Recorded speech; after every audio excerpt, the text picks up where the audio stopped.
Yap, selamat datang kembali di Senpai Channel. Kita akan belajar mengenai PPh pasal 23 dan pada video kali ini kita akan memberikan contoh-contoh perhitungan PPh pasal 23 serta pembahasannya yang lain. Semakin banyak contohnya, semakin banyak belajar, maka insya Allah akan semakin paham. Dan untuk yang ini dan juga yang other video disusun oleh Ibu Hani dan Pak Marsono ya. Ini ya, yang nyusun ya. Saya mencoba untuk membacakan dan juga mencoba untuk membahasnya. Let's check it out.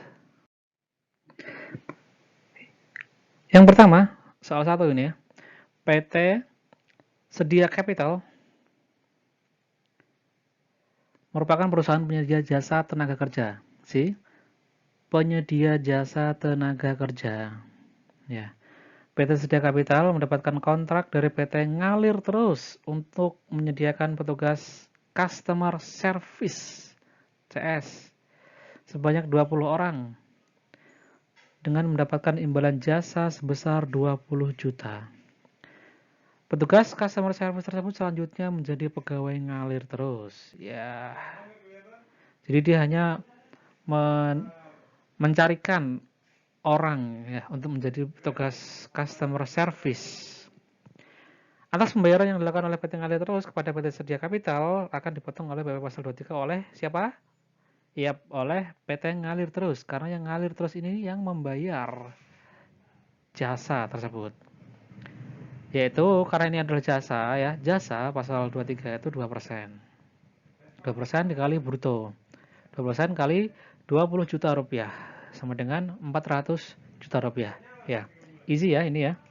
Untuk jasa 2% kali bruto langsung saja. Soal kedua, PT Aman Secure merupakan perusahaan penyedia tenaga kerja. Ini ya, perusahaan penyedia tenaga kerja. Untuk keamanan, security. PT Aman Secure mendapat kontrak menyediakan tenaga kerja satpam sebanyak 20 orang satpam untuk PT Maju Sejahtera. Tenaga kerja satpam tersebut tetap merupakan pegawai PT Aman Secure. Ini tetap merupakan pegawai Aman Secure. Kalau yang tadi kan dia pegawai yang menerima jasa ya. Tapi kalau yang ini tetap karyawannya PT Aman Secure yang menyediakan jasa. Dalam kontrak disepakati bahwa pembayaran atas penyerahan jasa oleh PT Aman Secure dengan rincian tagihan berupa gaji untuk 20 orang satpam per bulannya 40 juta rupiah. Dan imbalan atas jasa penyedia satpam per bulan adalah sebesar 4 juta rupiah. Ini fee jasanya ya. Ini diterima oleh satpam. Ya mungkin dia 2 juta rupiah per bulan. Per orang. Per satpam. Atas transaksi tersebut ya, ada PP pasal 23 atas jasa penyedia tenaga kerja. Atas pembayaran yang dilakukan oleh PT Maju Sejahtera kepada PT Aman Secure untuk jasa penyediaan satpam, ini penyediaan aja ya, jasa penyediaan saja, dipotong PP pasal 23 oleh PT Maju Sejahtera setiap pembayaran per bulan sebesar 2% dikali 4 juta sama dengan Rp80.000. Ya. Kemudian di samping itu juga nantinya ya ada PPh pasal 21 atas satpam yang merupakan karyawan PT Secure ya. Nah, kalau misalnya satpam, kalau misalnya sebagai karyawan PT Secure ya, dilihat dulu apakah dia karyawan tetap atau karyawan tidak tetap. Nah, untuk penghitungannya, kalau misalnya karyawan tetap ya menggunakan nanti penghasilannya dikurangi PTKP, kemudian dikurangi juga dengan biaya jabatan dan lain sebagainya. Kalau tidak tetap, dia dikurangi dengan PTKP, nggak ada biaya jabatan. Ya. Nah, kalau misalnya dia, ini kan penghasilannya kan satu itu kan rutin ya. Kita kalau misalnya melihat dia penghasilannya 2 juta, 2 juta per bulan, maka pasti di bawah PTKP. Ya. Di bawah PTKP per bulan. PTKP per bulanan ini kan kalau untuk TK 0 ya, Untuk TK0 ini kan 4,5 juta rupiah. Ya, jadi kalau misalnya 2 juta udah pasti di bawah PTKP dan tidak ada pemotongan PPh pasal 21 karena penghasilannya di bawah PTKP. Gitu. Nah, ketentuan yang B ini yang perlu jadi perhatian ya. Dalam hal tidak ada pendukung, ya, tidak ada bukti pendukung, seperti misalnya daftar pembayaran gaji dan kontrak kerja atas rincian tagihan di atas. Kalau nggak ada rinciannya ini ya, maka jumlah bruto ya, jumlah bruto itu 44 juta sebagai dasar pemotongan PPh pasal 23. Ya, ini jumlah brutonya adalah 44 juta rupiah. Sehingga PPh pasal 23 yang harus dipotong oleh PT Maju Sejahtera atas pembayaran PT Aman adalah sebesar 2 juta kali 2% kali 44 juta sama dengan 880.000 rupiah. Ini kalau misalnya nggak ada rincian ini ya, sepertinya rincian daftar gaji sama kontraknya. Biasanya kalau kontrak itu pasti ada ya, tapi rincian pembayaran gajinya bagi satpam itu kadang-kadang tidak ada. Kadang-kadang perusahaan seperti PT Aman Secure ini memberikan tagihannya gelondongan gitu aja, gelondongan sebesar 44 juta rupiah. Kalau misalnya gelondongan, maka DBP-nya juga gelondongan, nggak ada pemisahan-pemisahan. Tapi kalau misalnya ada ternyata fee-nya PT Aman Secure berapa, kemudian gaji bagi satpamnya itu berapa, ada rinciannya, maka itu di-split juga PPh-nya. Begitu ya. Yang ketiga, PT Jumbo pihak pertama melakukan kontrak dengan PT Iklan Promo selaku perusahaan agen periklanan. Ya, pihak kedua untuk membuat iklan sekaligus memasang iklan pada PT perusahaan media. Pihak ketiga, ini bisa TV, bisa koran atau yang lainnya ya. Ini ya. Nilai kontrak yang telah disepakati adalah sebesar 255 juta rupiah. Ini nilai kontraknya segini. Rincian tagihan PT Iklan Promo kepada PT Jumbo terdiri dari jasa pembuatan materi iklan. Ini satu ya. Jasa pembuatan materi iklan sebesar 100 juta rupiah. Fee agen. Nah, ini nomor 2 ya. Fee agen sebesar 5 juta. Terus ada biaya pasang iklan 150 juta. Ini 3 biaya. Ya. Untuk pemasangan iklan tersebut. Kemudian PT perusahaan media menagih kepada PT Iklan Promo sebesar 150 juta. Ini PT media ini yang TV atau radio atau koran itu ya. Dan lain-lain ya. Bisa juga website ya. Sebesar dia ditagihkan 150 juta. Ini sama kan ini ya. Ini kebetulan sama. Yang kemudian akan dilakukan reimbursement atau penggantian oleh PT Jumbo kepada PT Iklan Promo. Nah, pemotongan PPh pasal 23 atas transaksi tersebut adalah sebagai berikut. Ini agak panjang nih ceritanya nih. Karena melibatkan 3 parties ya. PT Jumbo, PT Iklan Promo, dan PT Perusahaan Media. Kita bedah satu-satu ya. Pertama, pemotongan PPh pasal 23 yang dilakukan oleh PT Iklan Promo atas pembayaran jasa pemasangan iklan kepada PT Perusahaan Media pada TV, radio, koran, DLL ya. Website juga bisa ya. Nah, jasa nih, lihat nih, jasa kan 2% ya. Jasa 2% dikali 150 juta rupiah sama dengan 3 juta. Ini yang memotong siapa nih? Yang memotong adalah PT Iklan Promo. Jadi ini kewajibannya dari PT Iklan Promo. Next, pemotongan PPh pasal 23 yang dilakukan oleh PT Jumbo atas pembayaran jasa pembuatan materi iklan dan jasa keagenan kepada PT Iklan Promo. Nah, tadi kan PT Iklan Promo kan dia membuat iklan ya kan, membuat materi iklan dan juga jasa keagenan ya. Jasa materi pembuatan iklan ini 2% juga jasanya kali 100 juta rupiah sama dengan 2 juta rupiah. Kemudian untuk jasa keagenan juga 2% sama ya. Untuk tarifnya, untuk tarif PPh pasal 23 itu bisa dilihat di video yang lainnya. Jasa keagenan sebesar 2% kali 5 juta rupiah sama dengan 100.000 rupiah. Ini yang memotong adalah PT Jumbo. Ya, ini yang memotong PT Jumbo. Bukan PT Iklan Promo, karena PT Iklan Promo kan dia menerima uangnya. Dia tidak membayar, tapi yang membayar adalah PT Jumbo. Sementara kewajiban PP pasal 23 adalah dari pihak yang membayar. Dialah yang nantinya akan memotongnya. Yang C, dalam hal tidak ada faktur, tagihan, atau bukti pembayaran dari PT Iklan Promo kepada PT Perusahaan Media, ini kalau misalnya nggak ada faktur, tagihan, atau bukti pembayaran ya, atas rincian di atas, maka jumlah bruto sebagai dasar pemotongan PP pasal 23 oleh PT Jumbo kepada PT Iklan Promo adalah sebesar 255 juta rupiah.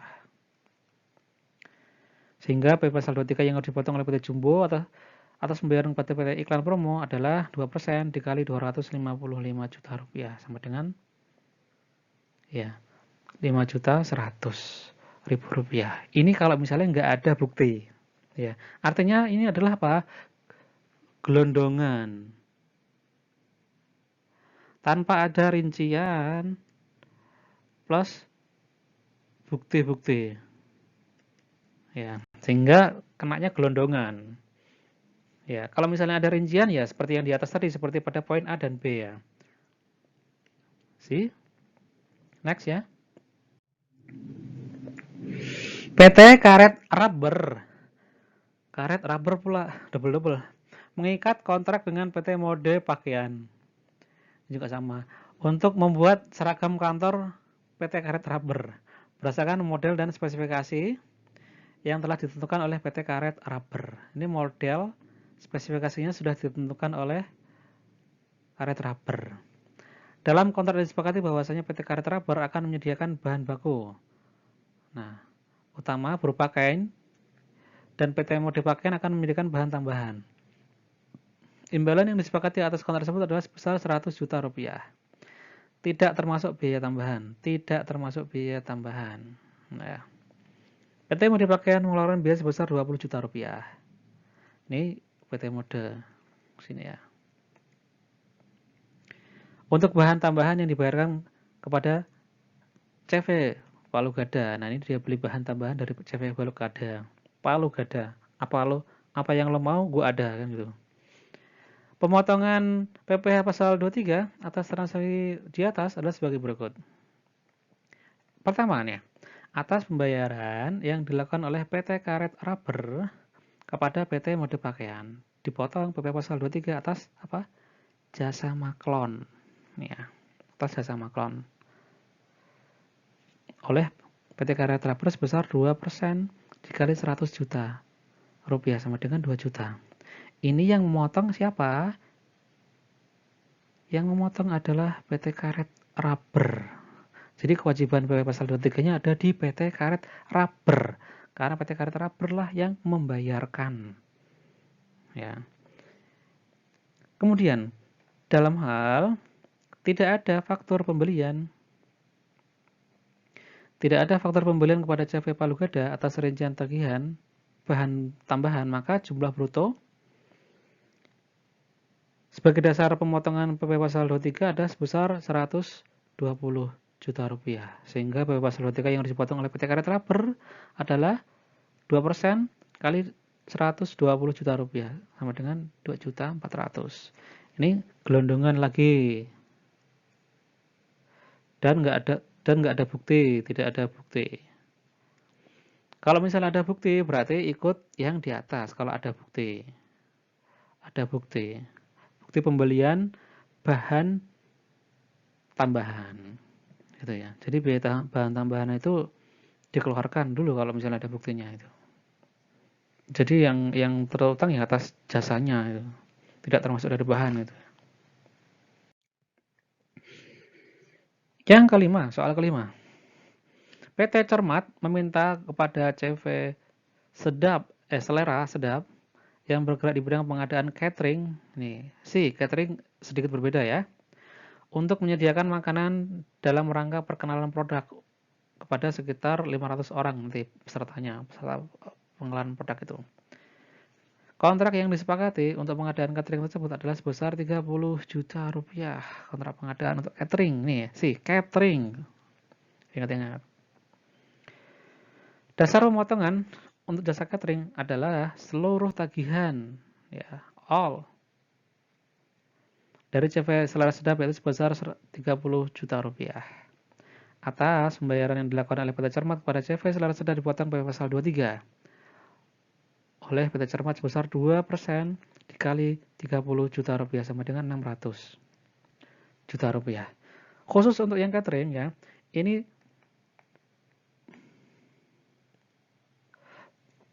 mau bahan baku ada, mau enggak dan lain sebagainya itu semua biaya. Semua biaya yang ditagihkan. Jadi ini sama dengan yang gelondongan. Mau dia ada rinciannya misalnya makanan sekian, kemudian untuk membayar karyawan catering kan kalau misalnya yang bertugas kan biasanya ada tuh karyawan yang bertugas pada cateringnya.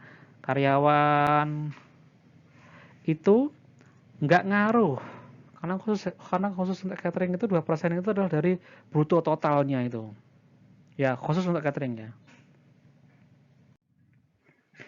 Yang keenam dan terakhir ya, ini CV bayar tunai. Alhamdulillah, bayar tunai. Merupakan perusahaan yang menyediakan jasa perantara transaksi online. Ya, dia jasa perantara transaksi online. Melalui website luar negeri seperti eBay atau Amazon. Yayasan Ulas Asih membuat kontrak dengan CV bayar tunai dengan melakukan pembelian online 100 buku pelajaran umum yang dibebaskan dari pemungutan PP pasal 22 impor. Ini karena buku pelajaran umum dia dibebaskan dari PP pasal 22 impor. Melalui website Amazon dengan total harga pembelian $5.000. Ya. Atas pembelian tersebut, CV bayar tunai meminta imbalan perantara sebesar 5 juta rupiah. Tagihan yang dibuat oleh CV bayar tunai kepada Yayasan Ulas Asih terdiri dari pertama, harga buku yaitu sebesar 5.000 US dollar dengan disertai bukti pembayaran kepada Amazon dan ini imbalan jasa perantara sebesar 5 juta rupiah. Maka atas pembayaran tersebut yang dilakukan oleh Yayasan Ulas Asih ya kepada CV bayar tunai dipotong PP pasal 23 oleh Yayasan Ulas Asih. Di sini yang berkewajiban memotong, melaporkan, membayarkan, menyetorkan PP pasal 23-nya adalah Yayasan Ulas Asih. Yayasan nggak ada masalah di sana sebagai pemotong PP pasal 23. Nah, 2% jika hanya dari fee-nya saja, hanya dari fee saja. Tidak termasuk bukunya itu, yaitu 2% kali 5 juta rupiah sama dengan 100.000 rupiah saja. Kalau misalnya nggak ada bukti ya, nggak ada bukti tambahan, artinya gelondongan ya. Kalau gelondongan ya tertang semuanya, itu sebagai jasa gitu. Tapi kan jarang kayak gitu. Ya. Atau misalnya ini dalam kondisi yang lain ya, CV bayar tunai ini sebagai pedagang ya, pedagang yang menjual buku kepada yayasan, maka dia hanya jual beli biasa, nggak ada jasa perantaraan. Jual beli biasa, tidak ada terutang PP pasal 21, 23, 4 ayat 2, dan lain sebagainya. Kalau sama-sama swasta. Gitu ya. Oke, semoga bisa dipahami dan dimengerti. Hopefully ya. And please subscribe this channel. Thank you.